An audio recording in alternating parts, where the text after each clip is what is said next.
Joe, you in there? I don't know what happened. Hey, Joe. Sammy. Sammy? Yeah, Sammy. You in there? Oh, Joe, you ain't gonna pull that old trick, son. I'm going in. Fuck it, man. I'm sorry. I'm going in. Wait. Joe! Oh. Joe, how are you, sir? Okay, what's the secret to longevity? You've been around a while. Seriously? If you can break through to a different generation than yours. Ooh. Okay? Yeah. You That's gotta the step it reason down. I'm here. Yeah. And if you can break through so that more than one generation is aware of your music, you can stick around for a while. And the other thing is don't get too famous. You don't get famous for 15 minutes. yeah, you never want to be number one. Yeah. No. I'm with you on that. I've heard that story from somebody Just get else. famous a little bit. Yeah. And stay that way. Stay that way. Don't lose the ones you got. You don't need all them. There you go. Okay, one last question. It's a serious one because I know about your sobriety and we don't have to talk about it, but getting sober is one thing. We know a lot of people keep going back and back and back. You've been sober a long time, so look, I got goosebumps because this is important.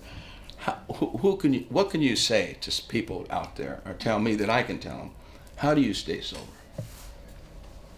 Well, if you have problems in your life that are directly the result of alcohol or whatever substance you're doing, Yeah, they're all drugs. Isn't it? you have a problem. And at some point, you work for it, it doesn't work for you anymore. And very subtly, without you noticing, whatever you're on will convince you that you can't do anything without it. And then it's got you. Well, how do you get rid of And I chased it for 30 years. And it wasn't working for me. And I thought, oh, well, obviously I'm not drinking nearly enough. And that wasn't it. No. Right? I needed help. And the hardest thing to do, the phone can weigh 30 pounds, pick up the phone and ask for help. Because there's life after addiction, and it's good. Well, I couldn't say it any better than that, but wow, Joe, that's beautiful. And don't drink drunk. That's my first rule. Okay. Oh no, Joe, you're a good man. Yeah, that was beautiful. That thing that when it rules you, that's a big deal. Hitting bottom, pick up the phone. Well, that's all I can say. I love this guy. He's been kind of one of my heroes for a long time. Hey, how you doing? I like them slow grooves. How you Bow, doing? bow, bow.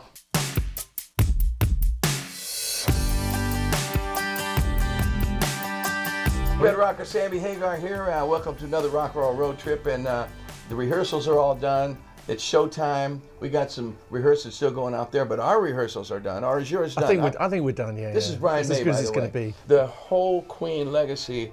I'm more impressed with what you or whoever does it, whoever is in charge, that the preservation of it.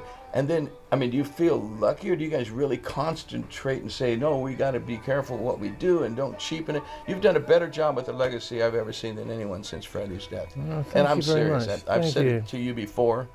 And how's that working? I mean, is there a committee?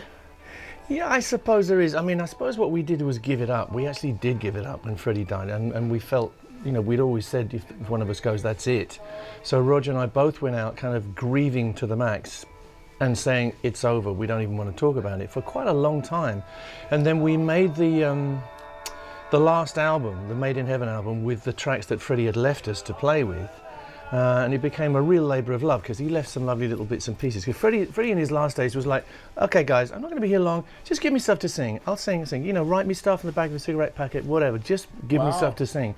So we did a lot of that, and then when he'd gone, I mean, he was very undramatic about it, you know, he was never maudlin, ever. I never ever saw him kind of cry or go, you know, self-pity. He never did that. He was like, let's just do it, let's keep doing stuff. Freddie was always inspiring. Yeah. You know, and if he was here now, we'd be doing what we always do, I'm sure.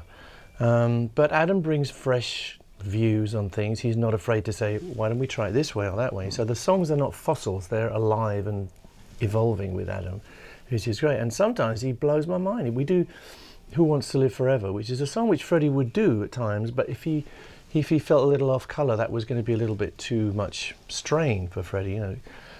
Adam will always do it and always pull it off, and he will take it higher and higher.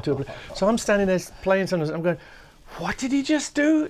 It blows my mind, the range that he has and the courage that he has to kind of blend things into a different place, just slightly morph things into a new place. So I love it. I love working with Adam. Right on, no, good job. To me, it's like the luckiest guys in the world. The band is almost probably maybe as big as it ever was. Yeah. And who would have thought of that after giving it up twice and then coming back? But you guys come back with such class. That's all I can say. It's just so classy. You don't do anything wrong. It's like you see so many people blow it, you know, in our business.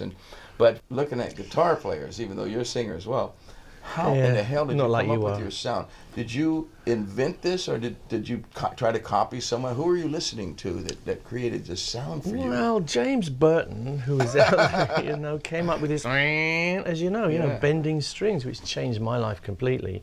And I think that's the basis of all modern rock guitar, isn't it, really? Absolutely. You know? But the sound, okay, it was Rory Gallagher. Rory's my man. Rory Gallagher. Somebody told me he used to split his speakers or something with it. Well, it's very simple. He had an AC30 and a treble booster, Range Master treble booster. And we used to go and see him every Thursday night at the Marquee, me and my mates. And one night we kind of stayed in the toilets while everybody got cleared out so we could go and collar him and say, hey, Rory, how do you do that? Yeah. And he was the sweetest man in the world. We're just kids, you know, getting in the way. And he's like, no, sure, I'll tell you how. It's just a little AC30 here. No, a little, and that's what I do.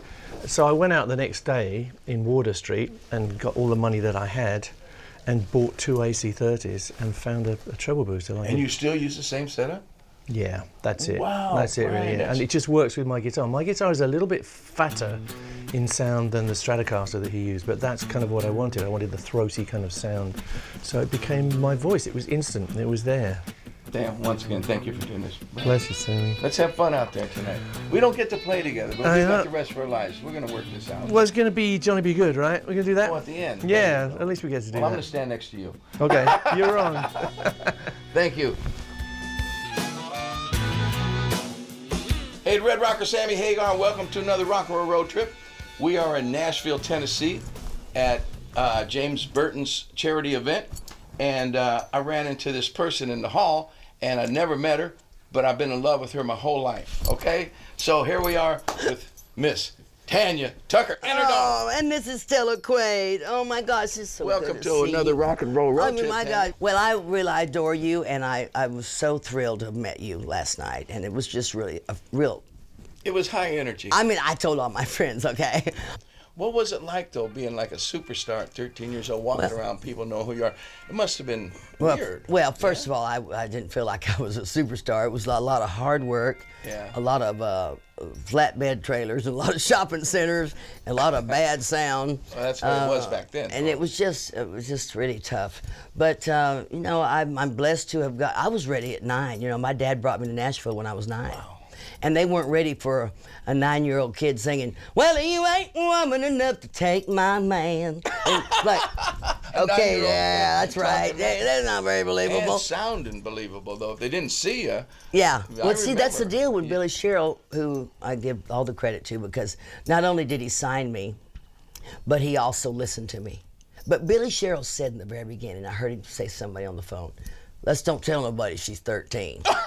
Right, Don't show them a picture. Yeah, What let's you- keep it a secret for as long as we can, because he wanted the song Delta Dawn to stand on its own as a great record, not as I was an oddity.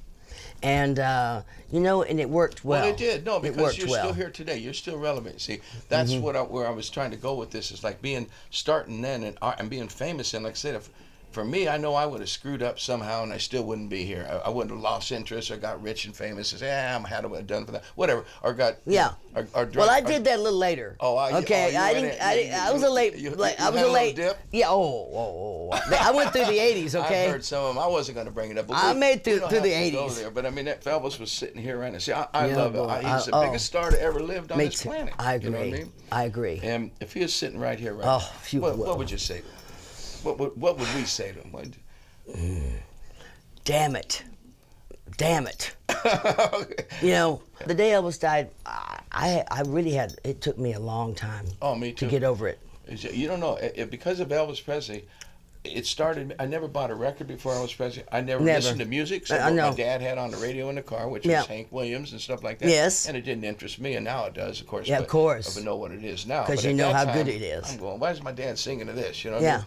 I couldn't relate, but when I heard, Train, and my... Ain't alright. Man, 16. look. I'm Come having on, the chills, man. Let's look at these damn let's things. measure my. Look, I ain't got no unbelievable. tattoos though. Unbelievable. Look at that tattoo. That's what it did to me. But I do. I have a feeling about Good luck you. with that tequila. I want you to taste it. I'm gonna get some. All right. Boom. Boom.